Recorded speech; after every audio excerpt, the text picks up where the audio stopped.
BJP বিধায়কের উদ্দেশ্যে হুঁশিয়ারি তৃণমূল সভাপতির, আর তাতেই বিতর্কে জড়ালেন বিষ্ণুপুর সাংগঠনিক জেলা তৃণমূলের সভাপতি সুব্রত দত্ত। তাঁর বক্তব্যে ফের সরগরম রাজ্য রাজনীতি।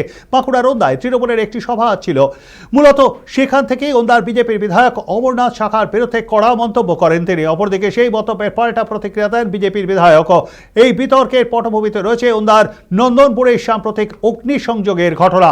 বিজেপি কর্মী তাপস পারিকের বাড়িতে আগুন লাগানো, পরিবার সহ তাকে পুড়িয়ে মারার চেষ্টার অভিযোগে তীব্র চাঞ্চল্য ছড়ায়। তারপর এই ঘটনার প্রতিবাদে 24শে জানুয়ারি সভা করেন বিরোধী দলনেতা শুভেন্দু অধিকারী। তার সভারে পাল্টা হিসেবে তৃণমূলের সভাটি অনুষ্ঠিত হয়, আর এর জেরেই ফের তুঙ্গে শাসক বিরোধী তরজা।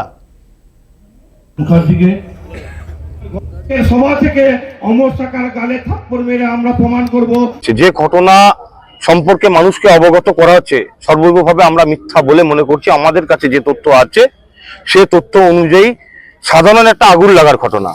এই আগুন লাগার ঘটনার মধ্যখানে বিজেপির পদ্ম ফুলটি কোথা থেকে ফুটলো, এটি হচ্ছে আমাদের মূল প্রশ্ন। আর এই মূল প্রশ্নে আমরা প্রশ্ন বানে বিধ্বস্ত করতে চাইছি বিজেপির বিরোধী দলনেতাকে এবং এখানকার স্থানীয় যিনি বিধায়ক সাহেব আছেন অমরনাথ শাখা মহাশয়কে।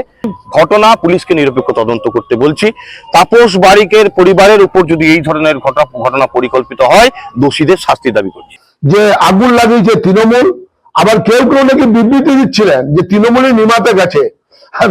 রাত্রি 3টার সময় ওই হাতে ঘড়ি, গলায় ওয়াকম্যান লাগিয়ে শুট বুট করে তৃণমূলের নেতা খবর দিতে গেছে আগুনটা নেমেছে কিনা। আর এই যে একটা মিথ্যাবাদী জেলা সভাপতি, মনে হয় যে রাতের ঘোরটা ওর কাটেনি, তাই বলছে যে অমর শাখা রাত্রাবেলা 3টার সময় এলো কি করে। এই মিথ্যা প্রচার করে তৃণমূলের 15 বছরের মিথ্যা প্রচার মানুষ সব বুঝে গেছে। সে দেখা যাবে সময় হলে কে কাকে আদর করে সেটা আমরা দেখিয়ে দেবো।